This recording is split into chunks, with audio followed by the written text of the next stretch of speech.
En 1997, une nouvelle ère s'ouvre pour le Zaïre après 22 ans sous le régime de Mobutu. Autrefois rempart contre le communisme, le pays a été abandonné par les Américains à la fin de la guerre froide. Quand Laurent Désiré Kabila prend le pouvoir, le pays est exsangue et la corruption généralisée. Ainsi, tout est à reconstruire dans la nouvellement nommée République démocratique du Congo.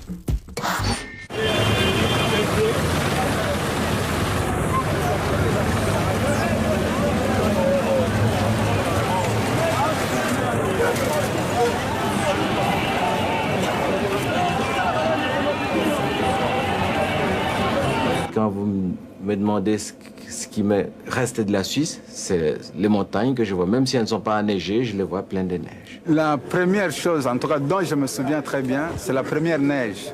En même temps, je vois l'ouvrier suisse qui rentre du travail, mais content d'avoir passé 8 heures au boulot, à l'usine. Ah, c'est beau. Oh, c'est Zermatt. Je sais ce qui est. Pas très bien, je tombe souvent, mais je sais.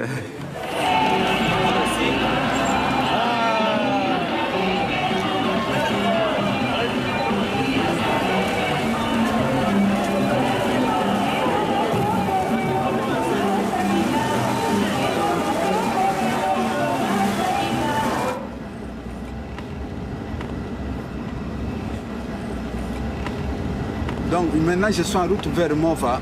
Est-ce que tu pourras nous suivre directement à l'Otrapo à 10h? Merci. À tout à l'heure. Merci. En Suisse, où il a vécu pendant 16 ans, Eddy Angoulou n'était qu'un requérant d'asile anonyme. Il est aujourd'hui ministre de l'Environnement, de la Conservation de la Nature et du Tourisme de la République démocratique du Congo. De l'exil genevois au pouvoir à Kinshasa, aux affaires depuis juin dernier, Monsieur le ministre découvre les subtilités du protocole à l'africaine.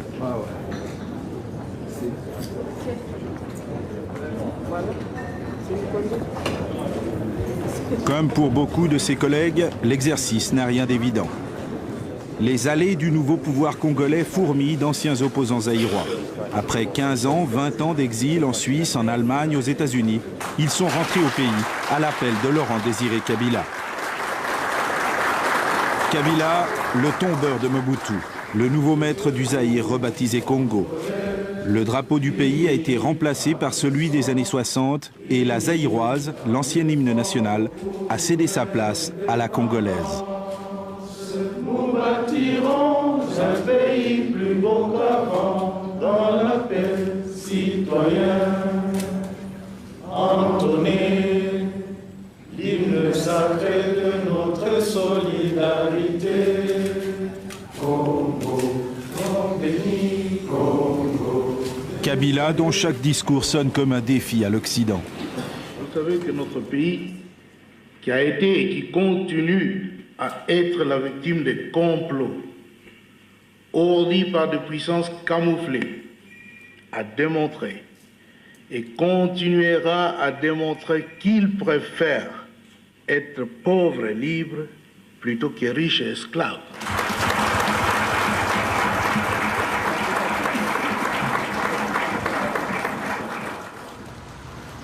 Pour Eddy Angoulou, Laurent Désiré Kabila est tout sauf un inconnu. La rencontre date de 1992, c'était à Genève, au bord du lac.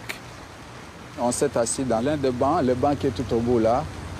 J'étais assis à sa droite et pendant une très bonne partie de la nuit, nous nous sommes mis à discuter du Congo, du Zaïre de l'époque, de Mobutu, de son régime. Alors, à la fin de nos entretiens, il m'a dit « Je ne veux plus rester les bras croisés, je vais activer la lutte et tu viens.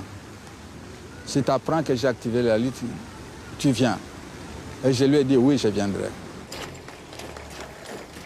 Octobre 96, au plus fort des tensions ethniques entre les Tutsis et les Hutus, les petits hommes verts de Kabila surgissent à l'est du Zaïre. Une alliance hétéroclite de Tutsis, d'anti-moboutistes zaïrois, épaulés par des Rwandais, des Ougandais, des Angolais. À la surprise générale, les rebelles conquièrent en 7 mois un pays 57 fois plus grand que la Suisse. L'armée de Mobutu se liquéfie, les villes tombent comme des fruits mûrs. Le 17 mai, les hommes de Kabila sont à Kinshasa. Après plus de 30 ans dans des maquis oubliés, l'ancien compagnon d'armes de Che Guevara ressurgit en triomphateur. Moi, Laurent Désiré Kabila, président de la République, je jure fidélité à la nation.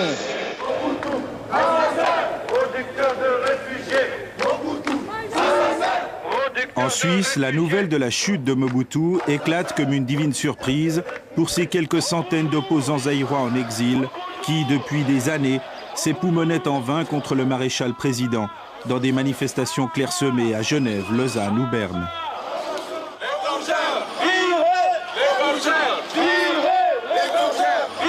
Eddie Angoulou fut l'un d'eux. Journaliste à Kinshasa dans les années 70, pourchassé par la police de Mobutu, il fuit le Zaïre et débarque à Genève en février 1981. Pendant 16 ans, Eddie Angoulou crie, défile, écrit des livres et des articles contre un régime qui semblait indestructible.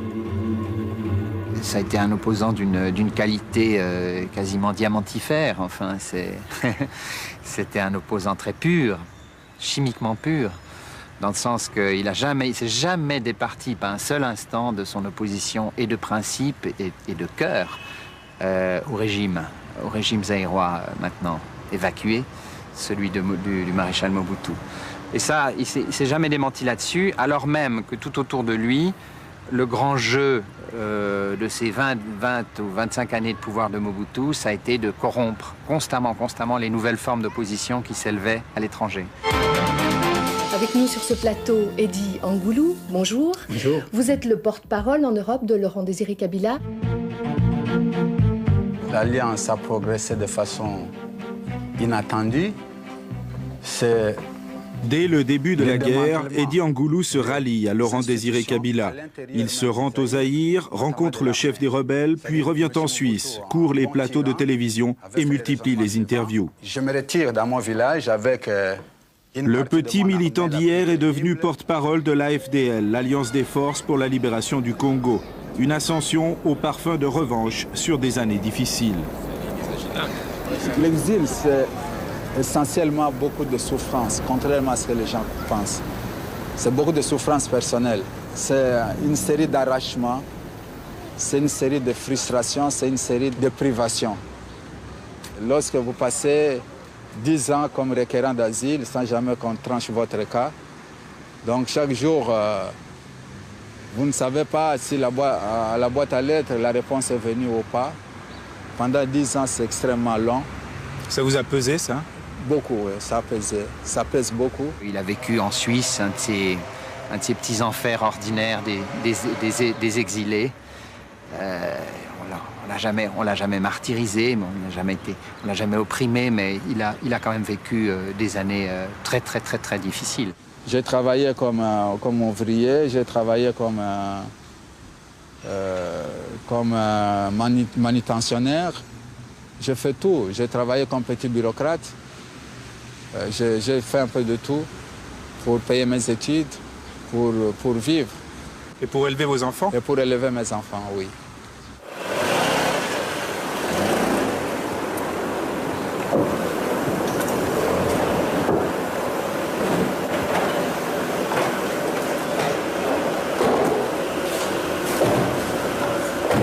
Kinshasa, lundi matin, 8h30. Eddie Angoulou retrouve son bureau et les 80 fonctionnaires de son ministère.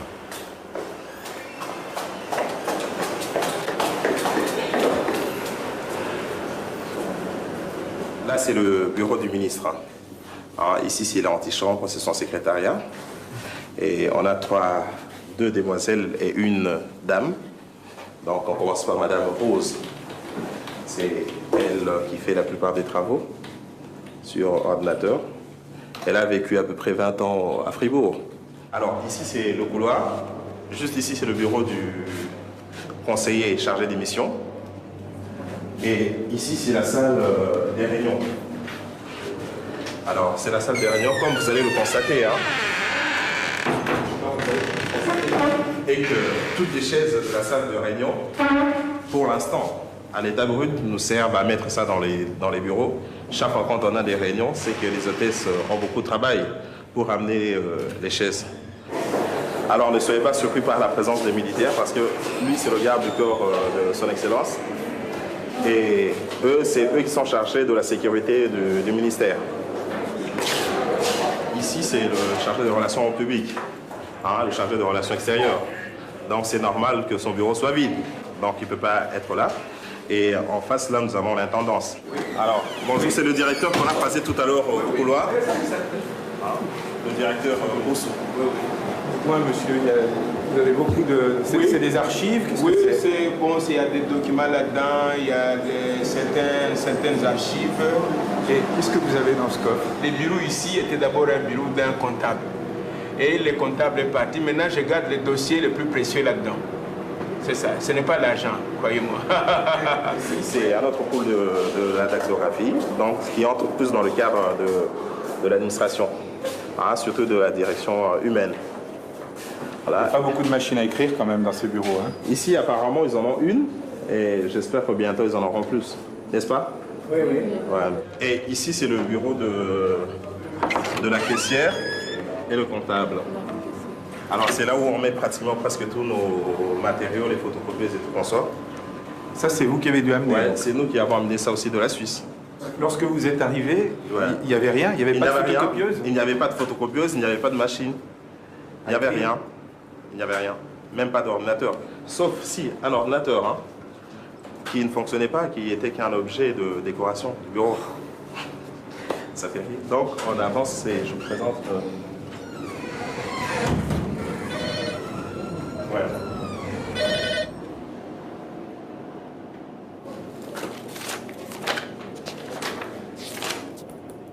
La première fois que vous êtes rentré dans ce bâtiment en tant que ministre, est-ce qu'on n'a pas un coup de blues comme on dit? Bien sûr, bien sûr. Nous savions que ce pays était détruit par les journaux, par les témoignages verbaux, mais voir la réalité, c'était autre chose. C'est des Congolais qui étaient ici, qui ont fait ce que nous avons trouvé.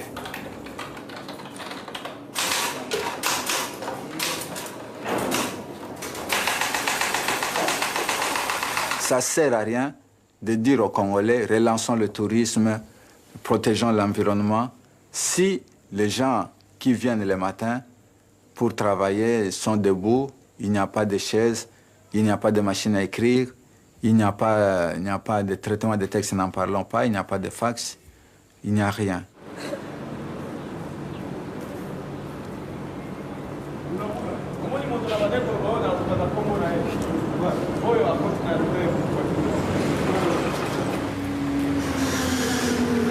Le portefeuille dédié englobe l'environnement et le tourisme. Mais de touristes ici, il n'y en a pas.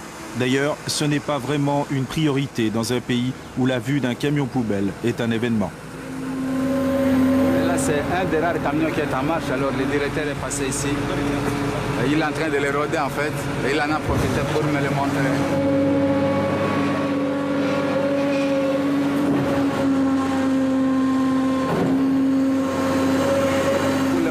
On a seulement 13 dans la ville de Kinshasa. 13 pour toute la ville? Oui, pour toute la ville.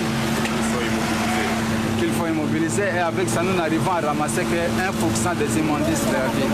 Et vous estimez qu'il en faudrait combien? Une centaine.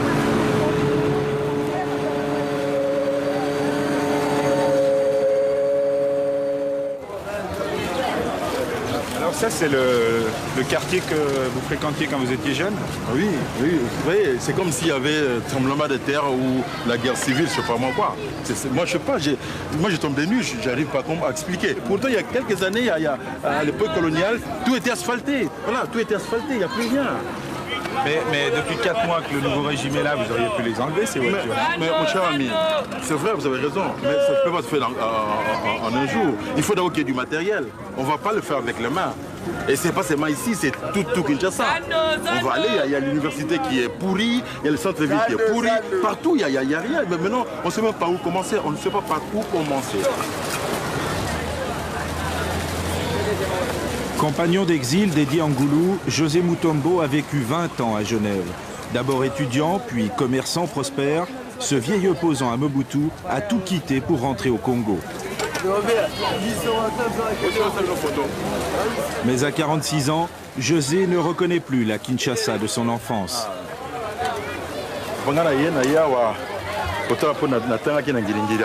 Qu'est-ce qu'on fait d'ici? Moi, des petits réchauds, on met la braise là et la marmite dessus, bon, pour la cuisson. Demandez-lui s'il arrive à vivre bien avec ça. Est-ce que dans mon salon, il vivra dans le salon, il y a 50 000 la pièce, c'est 25 cents. Et par jour, vous vendez combien? Par jour, on a coûté 4 ou 5. 4 ou 5, ça fait 200 000, 250 000, nourrir une famille, grande famille. Si on pose la question à tous ces gens qui sont là, vous avez mangé ce matin, ils diront non, on n'a pas mangé. Voilà, manger c'est un luxe au Congo. En plein centre-ville, le dépôt de la Sotraz. Fondée il y a 18 ans, elle compta jusqu'à 530 employés. C'était la plus grande compagnie d'autobus de Kinshasa. Auparavant, on avait plus de 300 bus, mais actuellement, on a peut-être 300 épaves. Combien il y en a qui roulent? Aucun, pas un qui roule. Qu'est-ce que font les employés? Les employés sont à la maison. Chômage technique ou un congé technique, parce qu'il n'y a plus rien qui tourne, il n'y a plus d'activité. On n'a plus rien à espérer avec ces épaves ici. À moins que s'il peut y avoir d'autres charrois. Mais avec ceci, on ne peut plus compter pour faire rouler, ça c'est pratiquement impossible. Ouais, observez vous-même comment est-ce qu'on peut faire rouler un truc comme ça.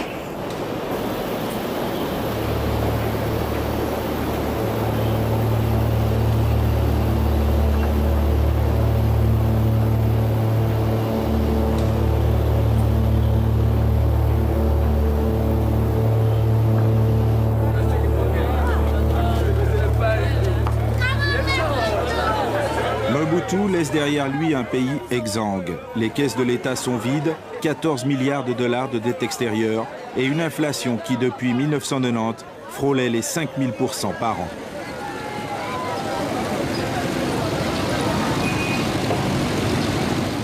À Kinshasa, il n'y a plus de bus, plus de voiries, plus de services publics, plus d'État.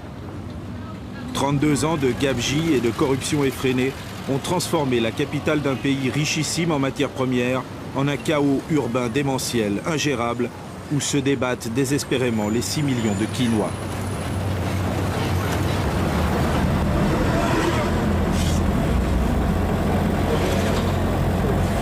Voilà, c'est là mon école.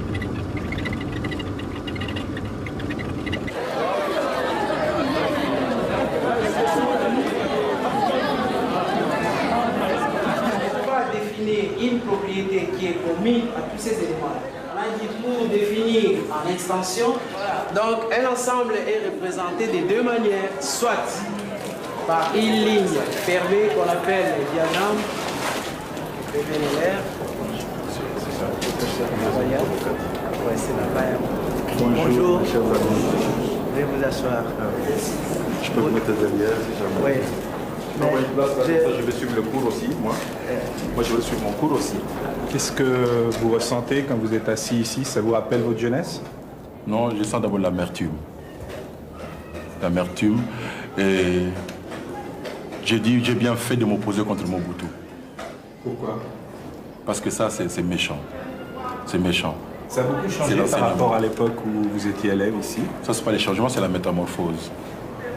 C'est deux choses différentes. Je ne sais pas si c'est l'école. Non, je ne sais pas si c'est la même salle de classe. Qu'est-ce qu'il y avait en plus qu'il n'y a plus aujourd'hui? Qu'est-ce qui a disparu? Tout. Il n'y a plus rien, tout. Ça pue comme c'est pas possible. Ça pue. Dommage que la caméra ne puisse pas aussi... non, transmettre l'odeur. Ça pue. C'est dégueulasse. Pourquoi ça? Pourquoi ça? Quand est-ce que vous avez touché pour la dernière fois un salaire en tant que prof? En tout cas, c'est difficile à répondre si on doit définir le mot salaire. Je pense que tout ce qu'on a touché, c'est quelque chose semblable à un salaire. Mais même c'est quelque chose, là, ça remonte au moins de 4 mois. 4 mois. Donc il y a un arriéré qui... Nous sommes en retard de 4 mois de paiement de ces soi-disant salaires qui n'existent pas pratiquement. Ce n'est pas un salaire que nous avons ici. Vous gagnez combien, vous? Quand vous touchez ce soi-disant salaire, vous avez combien dans la poche? C'est une humiliation que nous gagnons ici. C'est en dessous pratiquement de 5 $, voire même de 3 $. Par mois? Par mois. Comment, non, je ne peux pas. Comment vous pouvez vraiment imaginer le développement d'un pays, l'avenir d'un pays avec des soyons sérieux, soyons sérieux, soyons sérieux. 3 par banc, comment les gens pourront étudier? Il n'y a même pas de cantine ici. C'est incroyable, les gens ne mangent pas. Ils ne mangent pas d'abord chez eux, ils viennent à pied, il n'y a pas de route, il y a des trous partout. Ils viennent au lieu d'avoir une certaine aisance à l'école. Non, il n'y a rien. Oasis de luxe au milieu du désastre, l'hôtel intercontinental de Kinshasa, devenu du jour au lendemain l'un des hauts lieux du nouveau pouvoir congolais. L'Inter, un étrange mélange de militaires tout juste sortis des maquis, de diplomates et d'hommes d'affaires, de conseillers et de courtisans.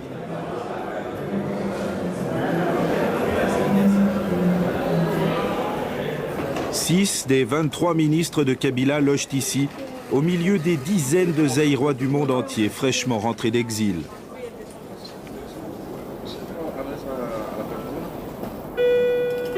Au total, 200 personnes qui, comme José Mutombo, sont logées et nourries aux frais du gouvernement. C'est un village, il y a une certaine complicité. Nous sommes là, les amis, les infirmiers, la piscine, les restaurants, les copains. On se conseille, on s'entraide. Ça nous permet d'accepter cette vie-là. Vous savez, je ne conseille à personne de vivre 4 mois à l'hôtel. Hein. Ça vous gêne pas de vivre dans un palace 5 étoiles alors que les gens ils crèvent de faim dans la rue? Oui, ça me fait mal. Parce que parmi ces gens-là, il y a ma famille aussi. Il y a mes cousins, il y a mes neveux, mes tantes, mes cousines. Ça me fait mal. Ça me fait mal. Et vous savez, nous sommes occupés en tout cas avec les amis des avoirs de Mobutu. Nous sommes passés à la télé ici. On a mis sur le nom des visages. Donc ici, nous sommes en sécurité. Nous sommes en sécurité. Donc c'est-à-dire, c'est pour nous une petite prison dorée.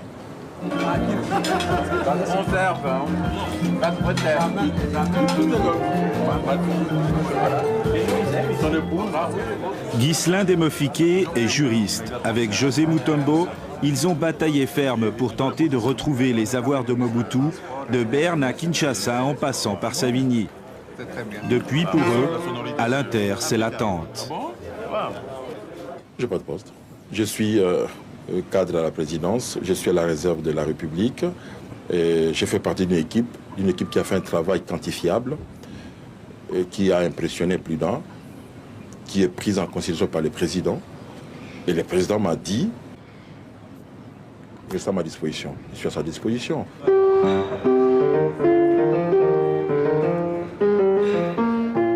Lorsqu'il était réfugié en Suisse, Ghislain Demofiké a milité 26 ans contre Mobutu.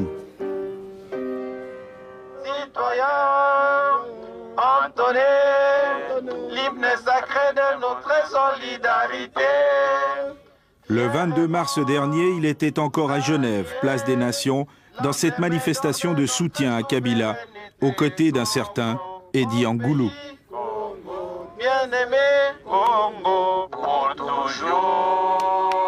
Welcome Kabila. Kabila.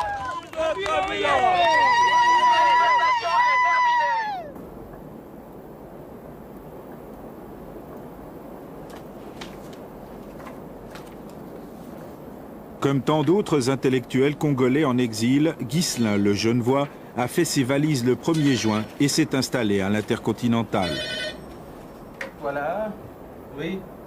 Gîte et couvert assurés par l'État, mais sans poste et sans salaire. Combien de temps est-ce que vous pouvez encore attendre une nomination? Parce que ça fait longtemps que vous attendez, là. C'est un calendrier qui ne dépend pas de nous. Il dépend du chef de l'État. Il peut encore se prolonger jusqu'à je ne sais pas combien de temps, je n'ose pas le dire, je peux pas, je n'ai aucun élément. Jusqu'à la semaine dernière, je ne savais pas non plus, mais tout d'un coup, il s'est trouvé que je devais voir le chef de l'État, ça a été fait. Donc, c'est un calendrier qui ne dépend que du chef de l'État et nous ne sommes vraiment pas pressés. Nous avons déjà attendu au moins 32 ans. Alors, c'était dans le combat, 32 ans. Et maintenant, c'est à l'aise que nous attendons cette responsabilisation et c'est pour bientôt. Saluez-moi, monsieur. Certains tuent le temps, d'autres n'en finissent pas de contempler les symboles de leur victoire. C'est le pont qui était réservé au maréchal. Sur l'ancien palace flottant de Mobutu, Eddy, l'opposant genevois, est enfin dans les meubles de son vieil adversaire. C'est luxe, hein. Malheureusement, c'est tant que c'est les habits qu'il y avait ici. On ne peut pas dire que... S'il était pauvre. Mais c'est curieux de savoir, sans ses livres à lui, oui, il a ses collections et tout ça. Qu'est-ce qu'il lisait, par exemple? Il lisait. Oui, beaucoup de médecins. Il lisait beaucoup. Qu'est-ce qu'il exposait? Histoire universelle. Est-ce qu'on n'a pas vu? Pour le fécond. Il y a toute une collection chez lui. Encore une fois, ça dégage un certain goût de luxe, beaucoup de luxe. Toutes ces lumières roses, c'est incroyable. Oh là là. Qu'est-ce que c'est ça? Ça, c'est la paire de lunettes de Mobutu dans sa chambre à coucher sur le bateau. Ouais. Aïe, aïe, n'en faut pas, hein. Celle de bain rose. Je ne sais pas à quoi ça sert. Hein. Ça rend le bain rose. On peut ouvrir. Oui, oui, ça sent bon.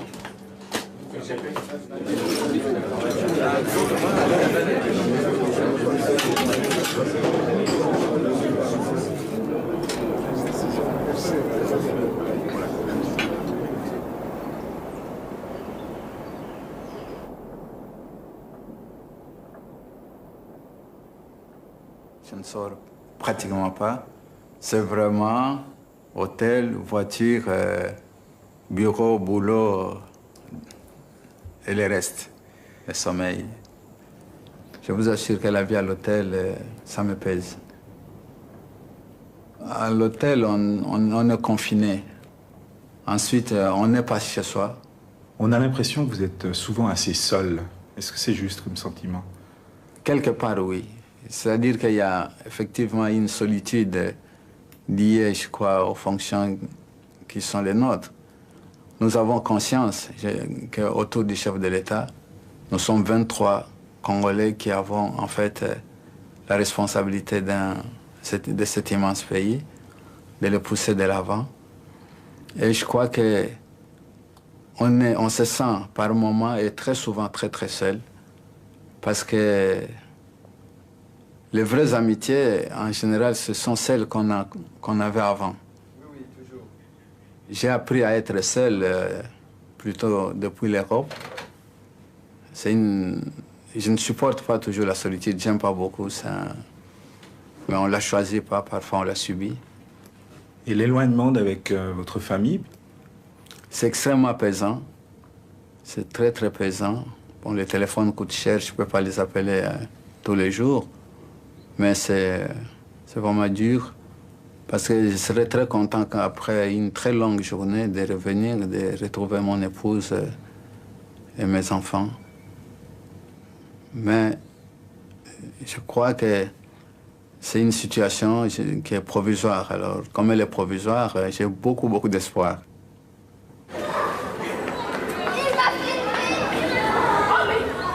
Le même espoir, la même impatience, à 5700 km de Kinshasa.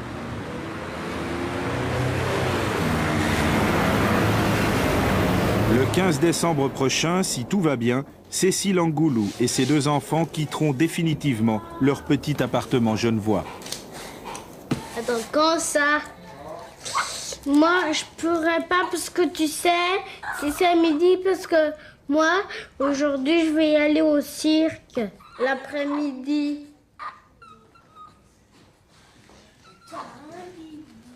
Quelle impression ça vous fait de rentrer au Congo? Qu'est-ce que vous ressentez?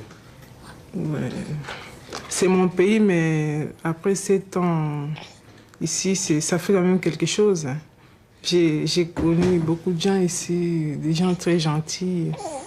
Ouais, ça fait quelque chose. Comme je vais rentrer maintenant, je ne sais pas comment m'y prendre avec des enfants. Je sais pas. Et votre fille, qu'est-ce qu'elle en pense? Elle est contente, elle? Elle, au début, elle voulait pas, mais j'ai essayé de lui en parler tous les jours. Maintenant, elle est d'accord, en tout cas. Non, je suis pas d'accord. Elle est d'accord. C'est une petite fille qui est née en Suisse, qui n'a jamais vu que la Suisse, qui n'a jamais pensé un seul instant qu'elle avait un autre pays que la Suisse. Maintenant, les choses sont telles qu'elle doit venir ici. Elle a peur d'abandonner beaucoup de ses copains, de ses petites copines là-bas. Bon, et je crois qu'elle s'en fera d'autres ici.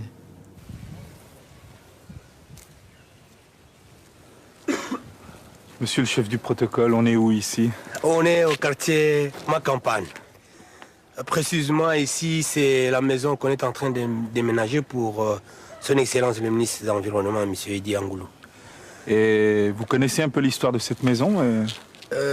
Pas tout en fait, mais je connais que c'est l'ancienne résidence du Premier ministre Birundois. Oh, il a fui. On ne sait pas là où il est maintenant. Il est en exil, mais je ne connais pas le pays. La maison a deux espaces. Vous avez le premier parti où M. Birundois occupait. Ça, c'était le salon. Premier salon. C'est grand, hein? Très grand. Vous venez voir ici. Très grand. Ça, c'était une troisième chambre. Mais pour le moment, nous avons mis notre garde-corps de son Excellence, M. Jean-Louis. C'est ici où il passe nuit pour garder la maison. Ça, c'est le parti officiel. Et maintenant, nous entrons dans une autre partie privée. Cette maison, elle a été saisie par le gouvernement? C'est une maison construite par Sonas. Sonas, c'est une société d'État. Donc son Excellence va louer la maison? Va louer la maison. Et qui va payer le loyer de M. Angoulou? C'est le gouvernement lui-même qui va s'en supporter.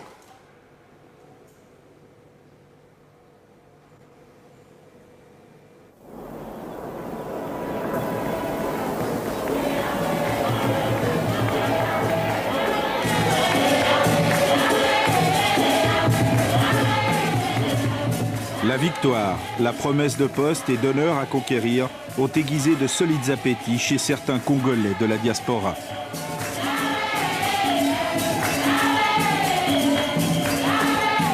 Le pasteur Pierre Kassongo, sa femme et ses 5 enfants ont vécu 9 ans à Genève.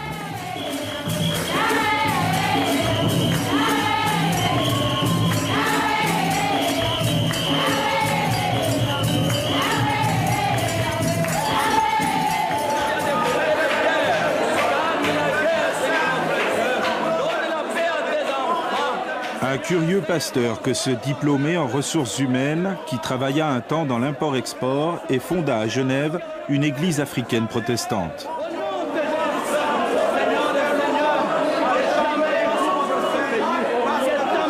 Je sais que la libération de ce pays va pouvoir, Seigneur, déclencher un processus de démocratisation sur tous les continents noirs.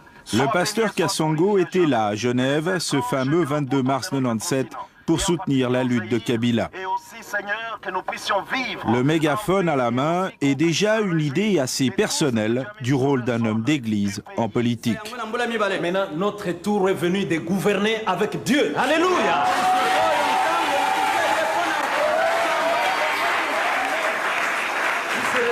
Demain, quand vous irez au travail, puisque vous n'êtes pas payé, le gouvernement est en train de se battre pour vous rémunérer. C'est ça le changement que nous apportons. Ça doit commencer avec le chrétien et chrétien. Alléluia. À travers l'église, nous pouvons saisir de milliers d'âmes. Vous voyez là, ils sortent, n'est-ce pas, touchés, parce qu'il y a la force qui est déclenchée par la parole de Dieu et l'Esprit de Dieu, pour nous qui croyons. Dans l'entretemps, nous profitons pour glisser le message politique, pour que ces gens comprennent qu'il ne faut pas attendre simplement le ciel, tout doit commencer sur terre.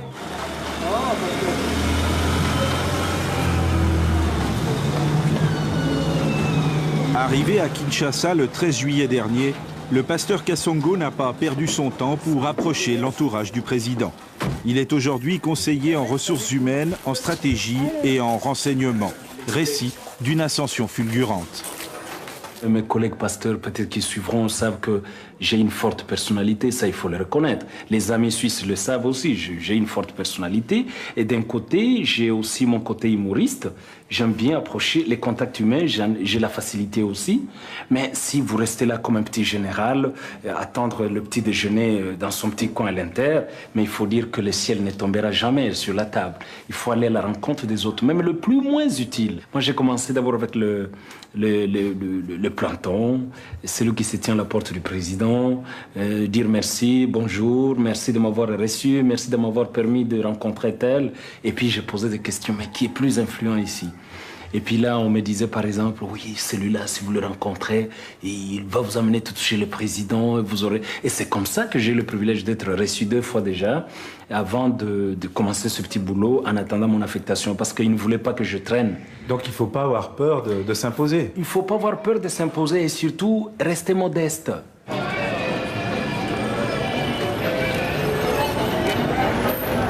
Voici un homme dont le nom en Suisse fut au cœur d'une féroce polémique autour du droit d'asile. Voici Mathieu Muset. Souvenez-vous, en 1988, l'affaire Muset. Le professeur à qui la Suisse avait refusé l'asile vivait caché avec sa femme et ses enfants dans une ferme jurassienne. Le 11 janvier 1988, les Musets sont jetés manu militari dans un avion et expédiés vers le Zaïre de Mobutu. Lentement, il ne faut pas être pressé, hein, pour prononcer toutes les lettres, toutes les syllabes. Hein. Les lettres. Oui. Tu vois là, hein, il y a 2 formes d'écriture. Hein. Là, c'est gros. Hein. Oui, Mwanza a un vélo. C'est le vélo qui est petit. Après 17 années passées en Suisse, Muset s'est donc retrouvé plongé dans le marasme de Kinshasa. Depuis 9 ans, sans travail régulier, il se débrouille comme il peut. Je suis devenu un professeur paysan. Professeur paysan? Oui, professeur paysan. Je cultivais la terre et avec tout le risque qu'il y avait, parce que je ne connaissais pas les milieux. Je ne savais pas comment traiter avec les gens, parce que j'ai vécu 25 ans en Europe. Alors je me faisais rouler par tout le monde. Vous étiez un peu dépaysé ici? Complètement dépaysé. J'ai appris beaucoup de choses en cultivant la terre, une certaine patience dans la vie, attendre que jusqu'à ce que la plante pousse pour que vous puissiez jouir de ses propres fruits. Et puis, bon, en plus de ça, quand même, ça nous fait des économies. Au lieu d'acheter du légume, on peut acheter autre chose, on peut s'occuper des habits des enfants, le transport. Ça vous aide à vivre quand même? Un peu. Pas beaucoup, mais un peu. Parce que question salaire, ça n'arrive pas souvent. Il ne faut pas en parler. Puis le salaire n'existe pas. Même pour les gens qui vont tous les matins au bureau travailler. Le salaire n'existe pas dans ce pays. Même avec Kabila, ça n'existe pas. Monsieur le professeur. Bonjour. Comment ça va? Ça va. Je viens d'arriver seulement maintenant. Ah, d'accord. Je viens d'assez loin. Pendant les dernières années du règne de Mobutu, le professeur Muset côtoie les hommes et les partis de l'opposition intérieure au régime. Comme l'immense majorité de la population, il a fêté le 17 mai la chute du dictateur et l'avènement de Kabila. Mais sa joie a vite fait place à la frustration quand Mathieu Muset a vu débarquer les jeunes intellectuels de la diaspora. C'est pas parce qu'on a feuilleté les manuels d'économie politique dans une université, à Genève ou bien à Lausanne, qu'on connaît tout sur l'économie politique.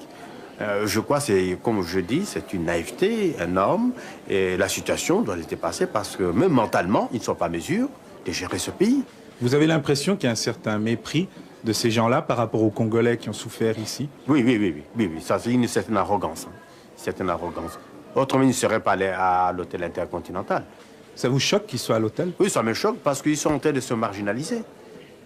Ils sont en train de perdre le pouvoir. Tous les jours, ils perdent le pouvoir. Tous les jours, parce que le pouvoir, ce n'est pas là-bas.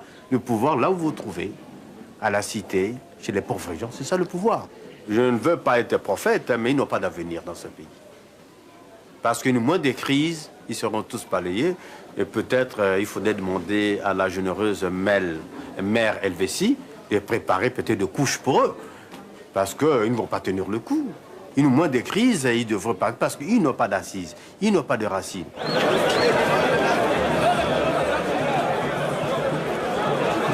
L'amertume d'un Mathieu Muset traduit un sentiment partagé par de nombreux Quinois.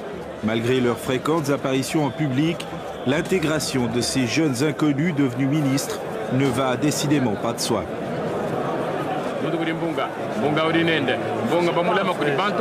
Alors on repart. L'équipe de l'AS Dragon, pour le moment, bénéficie d'un coup franc.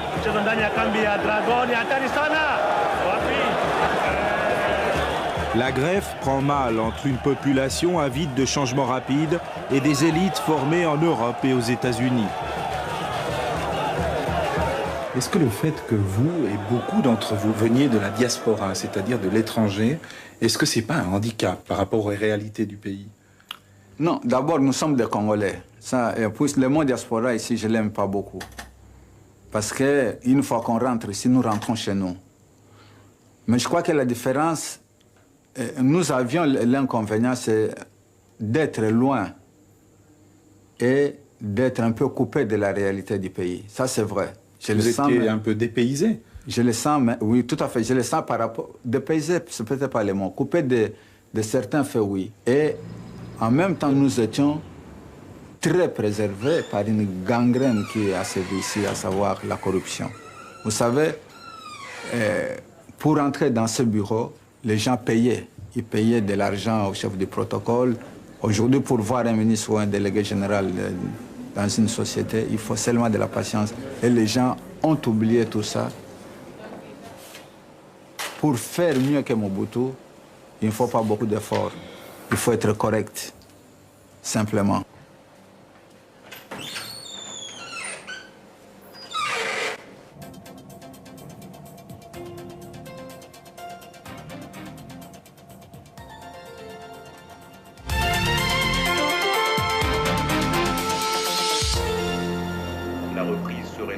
En Suisse romande et même de façon plus efficace. Il y a un clan des Suisses ici. Ouais, au début, ça me dérangeait un peu. Par la suite, comme la Suisse, c'est une référence, hein, moi, ça ne me dérange pas. Au contraire, je suis fier de faire partie de ces clans. J'ai bien dit que la Suisse m'a appris la propriété. La Suisse m'a appris l'intransigeance. Donc, je ne peux pas changer. Comme je vais être vrai. Donc, je ne peux pas changer. Je ne veux pas faire plaisir. Moi, je suis revenu ici pour reconstruire. Je crois que les amis qui sont venus des États-Unis apportent un peu des États-Unis, de France, un peu de la France. Moi, j'apporte un peu de la Suisse, de ma Suisse à moi, la Suisse que j'ai aimée, la Suisse qui m'a peut-être, entre guillemets, aimé aussi. Donc, il faut que j'impose cette Suisse-là ici. Qu'est-ce qui me reste encore de la Suisse? Beaucoup de bonnes choses. Je vous dis, le bien-être,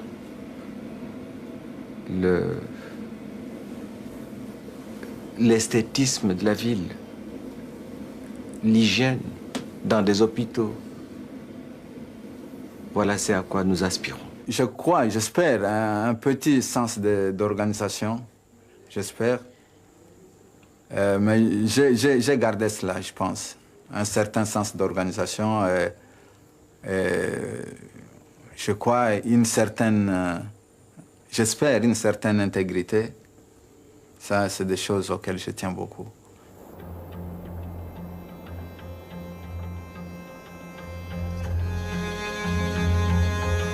Entre la Suisse et le Congo, l'histoire continue. Pendant que certains revoyaient enfin Kinshasa, d'autres ont fait leurs valises pour un long voyage en sens inverse. Depuis la chute de Mobutu, 250 Congolais ont demandé l'asile en Suisse. Monsieur Célestin était mobutiste, membre d'une famille très proche du maréchal. Il a fui Kinshasa, un aller simple pour un no man's land, quelque part en Suisse alémanique. Je vivais dans des conditions très agréables. J'avais une très grande maison avec piscine. J'avais des domestiques. J'avais des aides des camps. Je roulais dans une belle voiture. J'avais une famille, le plus important. Et je peux vous dire, jusqu'à présent, il y a certains membres de ma famille dont j'ignore complètement l'endroit où ils se trouvent. J'avais très peur pour ma vie. Parce que si j'avais pas très peur pour ma vie, je serais resté encore dans Kinshasa. Si je suis parti, c'est que j'ai craignais les représailles du nouveau gouvernement, parce qu'ils ne sont pas tendres. en apparence, ils sont tendres, mais à l'intérieur, ils ne sont pas tendres. Ça, je peux vous le jurer. Parce que j'ai des amis à moi qui se sont entêtés pour rester à Kinshasa. Et aujourd'hui, on ne sait pas où ils sont. Mais je suis sûr qu'ils sont déjà morts. J'essaie de garder le moral.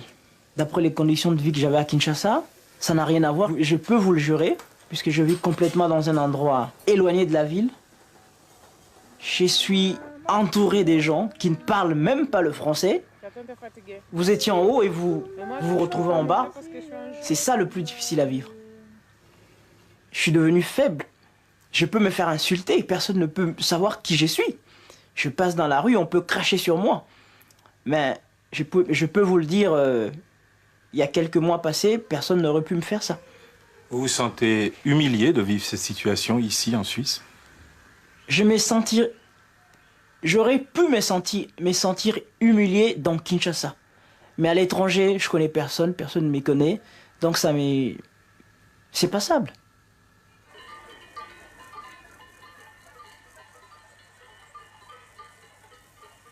Ambroise est pasteur. En 1990, il a fondé une petite organisation de défense des droits de l'homme à Bukavu, à l'est du Congo. Arrestations, menaces, pour Ambroise, les années Mobutu n'ont pas été faciles. En novembre 1996, les troupes de l'AFDL de Kabila entrent dans Bukavu. Il y a eu le premier meeting de l'AFDL, c'était le 4 novembre, à l'hôtel de poste de Bukavu. C'était présidé par M. Rumbika Miller. Et là, Rumbika, il nous a dit officiellement que désormais, les droits de l'homme, il faut jeter à la poubelle. Les dénonciations, il ne veut pas entendre parler de dénonciations. La presse suspendue. Et tous nos bulletins d'information ont sorti là dans lesquels on publiait les cas de violation des droits de l'homme. Il avait dit non, désormais, c'est fini. Et je vais donner un exemple concret. Mon organisation, au mois d'août, a publié un rapport sur les droits de l'homme. Directement, le coordinateur a été arrêté, le secrétaire général est arrêté, le secrétaire comptable est arrêté et tous les membres traqués ils se sont volatilisés dans la région. Quand est-ce que vous pensez pouvoir rentrer au Congo? Je rentrerai au Congo quand il y aura un minimum de garantie, quand il y aura un état de droit. Et c'est pour quand, selon vous?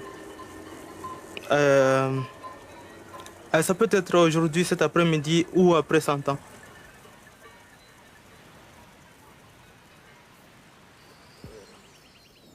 Quel est le vrai visage des nouveaux maîtres du Congo? 6 mois après la chute de Mobutu, la question taraude toujours la communauté internationale. Un terrible soupçon pèse sur Kabila et ses alliés Tutsis. Où sont passés ces milliers de Hutus disparus dans les forêts au début de la guerre? Des témoignages, des rapports évoquent une extermination systématique, des massacres en masse de réfugiés. À Kinshasa, on dénonce un complot, une manipulation médiatique. Laissez-nous au moins enquêter sur le terrain, répond l'ONU. Un dialogue de sourds. Ici au Congo, Kinshasa, au Zaïre autrefois, Mobutu avait tué pas mal de gens. On n'y avait pas mis une commission d'enquête. Il y avait tout un village vers Idiofa qui était rasé par Mobutu. Il y a eu des épurations ethniques qui étaient organisées ici, dans les Chabas, dans le Kassai. Personne n'en a dit mot. Alors aujourd'hui, ils sont malvenus de nous chercher une querelle dont on peut bien se passer. On ne peut pas faire des omelettes sans casser les œufs. Il y a eu des morts de part et d'autre parce qu'il y a eu la guerre, mais pas de massacre systématique. Non, non, non, non, pas de massacre systématique. Alors, maintenant, il faut maintenant déterrer ces charniers, dire voilà, ah, ça c'est ça c'est quoi? Ça c'est la tête d'un Hutu, la balle là c'est la balle, ah, ça c'est la balle AFDL, comme ça on nous montre ça. C'est mieux. Après, c'est dit que c'est le charnier, d'accord, mais qui a creusé le trou. Il faut dire que ah, ça c'est le style de AFDL de creuser les trous. Qu'ils nous disent ça. C'est trop facile d'accuser. Affirmation péremptoire, vérité officielle, impossible d'aller au-delà pour Eddy, José ou Ghislain, les ex-zaïrois de Suisse, ces militants idéalistes d'hier, à l'épreuve de la réelle politique de l'Afrique d'aujourd'hui. Des hommes qui, après des années d'opposition loin de chez eux, se retrouvent face à une tâche titanesque, redresser cet immense pays de 50 millions d'âmes au cœur du continent noir.